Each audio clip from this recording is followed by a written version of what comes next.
আসসালামু আলাইকুম। আজকের রিভিউতে বেসিক্যালি আমরা ইউমিডিজি Z9 5G স্মার্টফোনটিকে ফুল রিভিউ করব। এই স্মার্টফোনে যদি আমরা কিছু হাইলাইটেড ফিচার্স নিয়ে যদি কথা বলি, তাহলে ফোনটিতে ব্যবহার করা হয়েছে 6.75 ইঞ্চেস এটি HD+ রেজলিউশন, এটি IPS LCD প্যানেল, সাথে 90 হার্জ রিফ্রেশের সুবিধা, ইউনিসক টাইগার T765 এটি গেমিং চিপসেট, ব্যাক সাইডে 50 মেগাপিক্সেলের ক্যামেরার সুবিধা, 5000 mAh বিশাল ব্যাটারির সাথে থাকছে 18 ওয়াট চার্জিং সুবিধা। আরো থাকছে উল্লেখযোগ্য ফিচার। এই স্মার্টফোন এক্স্যাক্টলি আপনার জন্য কেমন হবে, ফোনের প্রাইস কত এবং ফোনটি কেমন গেমিং এক্সপেরিয়েন্স পাবেন, সমস্ত কিছু আজকের এই ভিডিওতে একদম বিস্তারিতভাবে আলোচনা করার চেষ্টা করব। অবশ্যই ভিডিওটি সম্পূর্ণ ওয়াচ করবেন। ভিডিওটি শুরু করার আগে আপনি যদি এখনো পর্যন্ত আমাদের পরিবারের সদস্য না হয়ে থাকেন, তো সাবস্ক্রাইব করে পাশে বেল আইকনটি অ্যাক্টিভ করে দিবেন পরবর্তী প্রতিটি ইন্টারেস্টিং ভিডিওর আপডেট সবার আগে পাওয়ার জন্য। চলুন তাহলে শুরু করে দিই আমাদের আজকের ভিডিও। দর্শক বন্ধুরা, ফার্স্ট অফ অল আমরা এই স্মার্টফোনটি আনবক্সিং করে দেখি ফোনটি বক্স কন্টেন্টে কি কি থাকছে। ফোনটি ব্যবহার করা হয়েছে কাঙ্ক্ষিত স্মার্টফোনটি, একটি TPU case, user manual guide, type C cable এবং 18 ওয়াট চার্জারটি। এই তো মোটামুটি স্মার্টফোন বক্স কন্টেন্টে এগুলোই থাকছে। ফোনটির ডিজাইন এবং বিল্ড কোয়ালিটি নিয়ে কথা বলতে গেলে স্মার্টফোন ব্যাক সাইডে থাকছে 3টি ক্যামেরা এবং ফ্রন্টে কিন্তু ইউ শেপ নট যুক্ত ক্যামেরা ইউজ করা হয়েছে। এখানে কিন্তু আমাকে খুবই হতাশ করেছে, কারণ 2025 সালে এসে আসলে প্রত্যেকটি ফোনে কিন্তু আমরা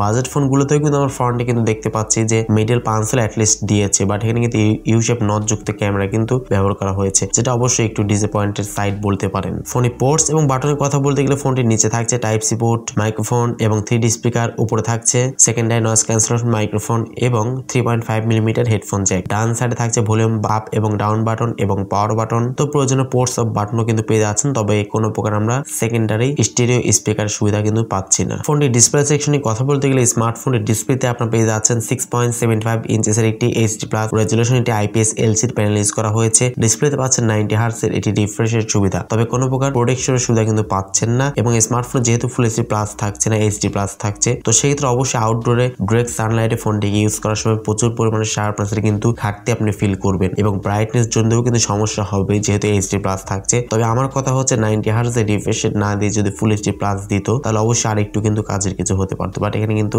HD+ ডিসপ্লে থাকছে। ফোনটির পারফরম্যান্স সেকশনে ইউজ করা হয়েছে Android 14 এর সুবিধা, ইউনিসক টাইগার T765 এর একটি 6 nm ফেব্রিকেশন বিল্ড করা একটি মোটামুটি মানে চিপসেট ইউজ করা হয়েছে, যেটি নাকি 5G chipset. Unisoc tiger T765 এই চিপসেট কিন্তু একদমই নিম্নমানের একটি চিপসেট। যারা ফ্রি ফায়ারের মধ্যে গেমসগুলো কিন্তু লো গ্রাফিক্সে খেলতে চাচ্ছেন, তারা কিন্তু অনায়াসেই খেলতে পারবেন, বাট পাবজি খেলতে গেলে অবশ্যই প্রচুর পরিমাণে ফ্রেম ড্রপ বা হ্যাং লেগের শিকার কিন্তু আপনাকে হতে হবে। ফোনটি পাবেন একটি ভেরিয়েন্টেই, সেটি হচ্ছে 6GB RAM 128GB internal storage. এই স্মার্টফোনের ব্যাক সাইডে থাকছে 3টি ক্যামেরা সেটআপ। মেইন ক্যামেরা হচ্ছে 50 মেগাপিক্সেল, সেকেন্ড ক্যামেরাটি এবং থার্ড ক্যামেরাটি দুটিই কিন্তু ফালতু ম্যাক্রো এবং ডেপথ সেন্সর ইউজ করা হয়েছে এবং ফ্রন্টে থাকছে 8 মেগাপিক্সেল একটি ক্যামেরা। ফোনের সামনে পেছনে উভয় ক্যামেরাতে সর্বোচ্চ আপনার 1080p 30 fps ভিডিও রেকর্ডিং করতে পারবেন, তবে থাকছে না কোনো প্রকার 4K সুবিধা, অ্যাটলিস্ট 60 fps টাও কিন্তু আমরা এখানে পাচ্ছি না। এছাড়া ফোনটিতে আনুষঙ্গিক যে সমস্ত বিষয়গুলো থাকে, যেমন লাউড স্পিকার, 3.5 মিলিমিটার হেডফোন জ্যাকের পাশাপাশি USB টাইপ সি পোর্টের সুবিধা আপনারা পেয়ে যাচ্ছেন এবং স্মার্টফোনের সিকিউরিটি হিসেবে আপনারা সাইড মাউন্টেড ফিঙ্গারপ্রিন্ট স্ক্যানার সুবিধাও কিন্তু পেয়ে যাচ্ছেন। তো অ্যাট লাস্ট যদি আমরা স্মার্টফোনের ব্যাটারি নিয়ে কথা বলি, তাহলে ফোনটি ব্যাটারিতে ইউজ করা হয়েছে 5000 mAh এটি বিশাল ব্যাটারি সেটআপ এবং